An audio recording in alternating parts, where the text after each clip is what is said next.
All right, let's look at the duckside roadmap that they came out with on June 25th. See what they say, what they're planning on doing. Duckside, the flock thanks you. Hello, everybody. We had an amazing 3 weeks on Duckside. Thanks to the hard work of our development team and the incredible source success of the Steam Next Fest, with over 2,000 ducks joining the flock and an unexpected meteor collision. That was kind of weirdly worded. We now successfully wiped up. Oh, okay, I see what they were saying. Okay, so they're talking about the meteor event that they had happened during that time. 2,000, or yeah, 200,000 ducks joined the flock. That's an insane number for people playing. That is awesome.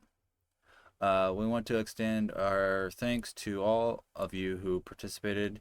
Your feedback, suggestions, insight, and positivity have been invaluable in helping us improve, develop, and grow the game over the last few weeks. It has been a fantastic journey working with all of you once again, and we can't wait to see you all again, or see you all in game again soon. Which is awesome.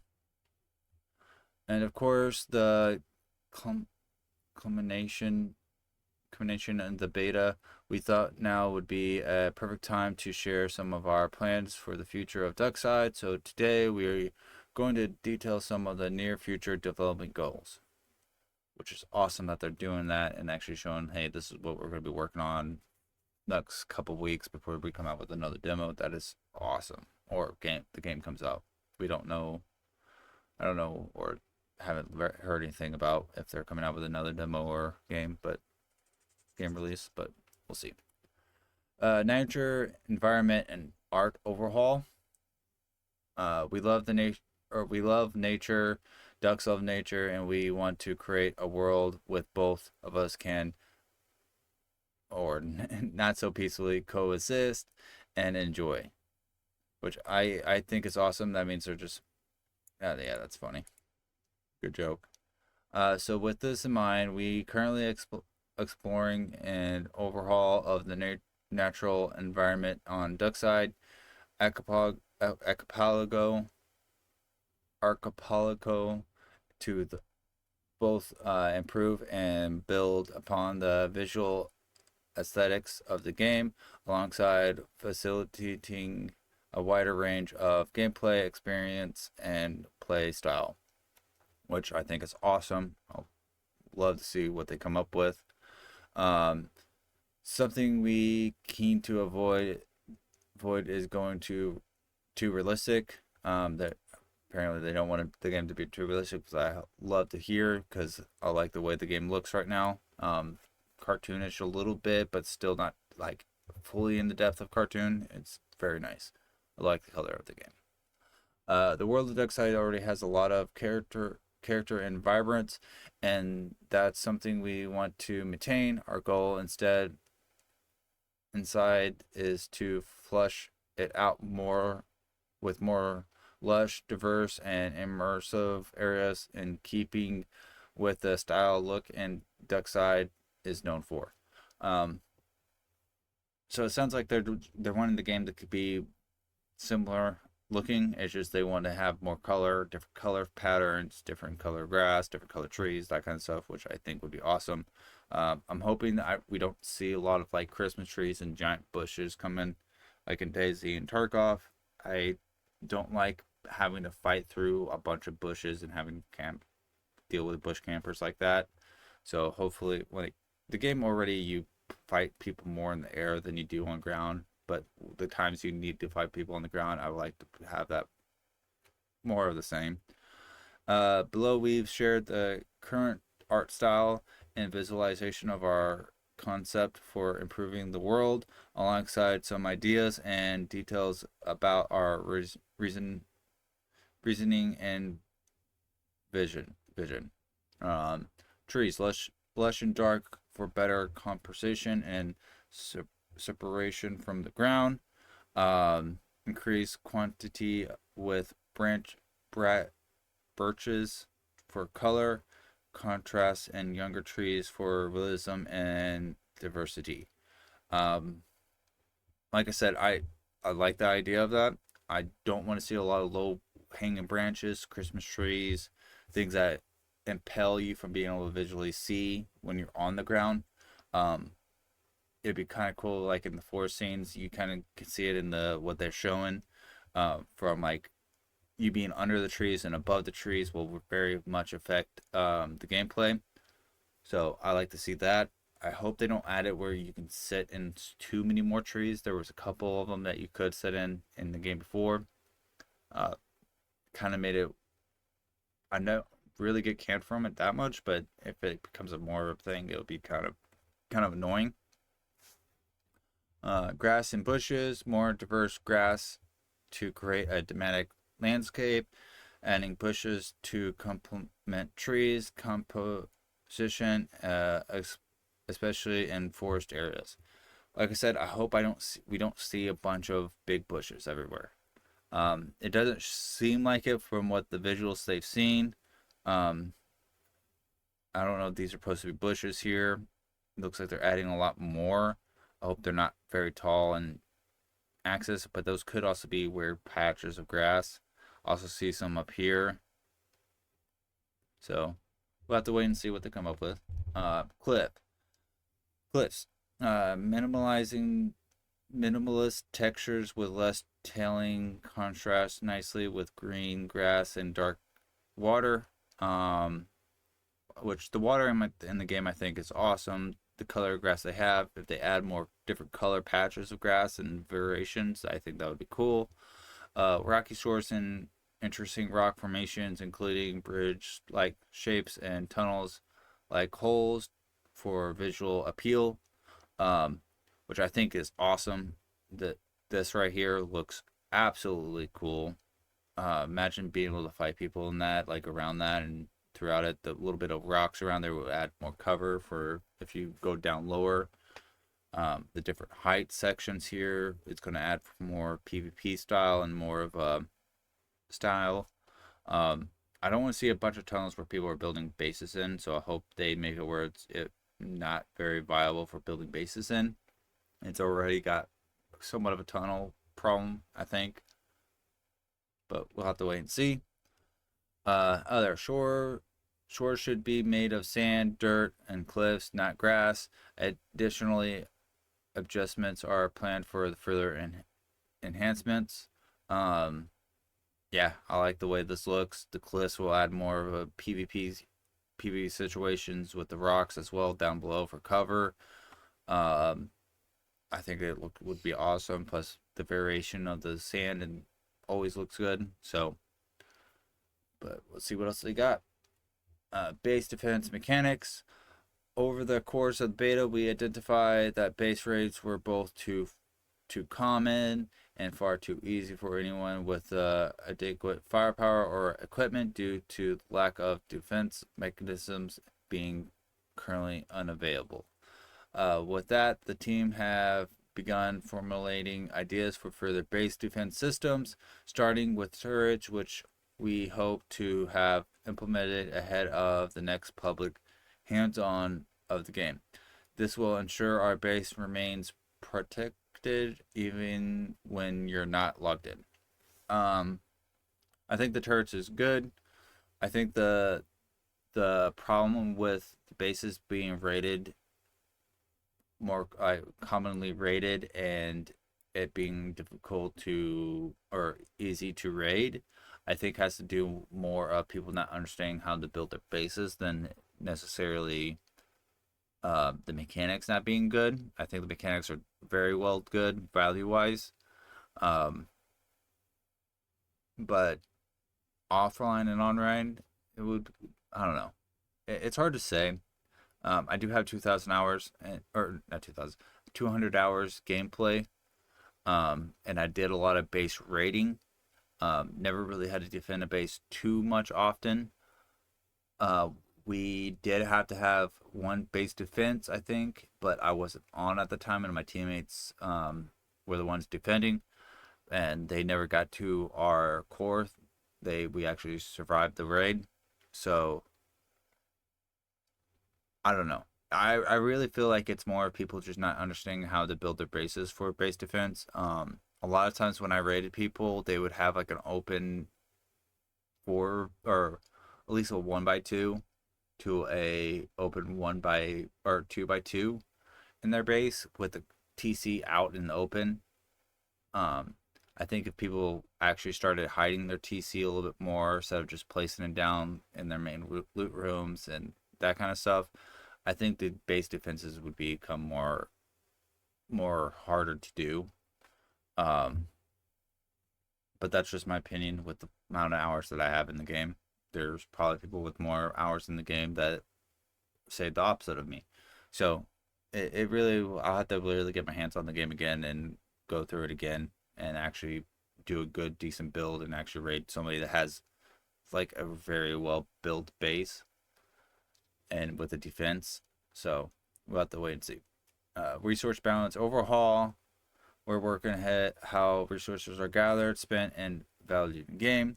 Currently, resources prices are still around set around a base of 10. I'm not quite sure what that means. Does that mean 10 players or does that mean 10 resources? Like 10 feathers? Is that what they're thinking? With that, but well, I don't know what they're meaning by that really. With items casting from example 15 or 40 units, we aim to adjust these prices. Introducing a degree of inflation to provide greater flexibility and rewards and overall gameplay experience.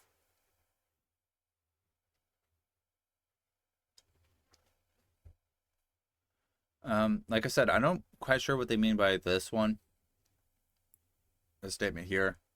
I kind of understand what this one is talking about, but I'm actual value prices of the resources. I'm thinking that means like when you're building, is what they're talking about.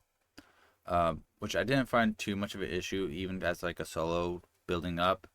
The only thing I had trouble finding was sheet metal, but after a while, I figured out like a good farm route for that. Um, I just kind of wonder what they mean by this statement here. I'm not quite sure what they mean. Oop, shoot. Let's get back down where we were. Sorry. All right. Expanding clothes and armor options, customization is a request we see coming up a lot from our players.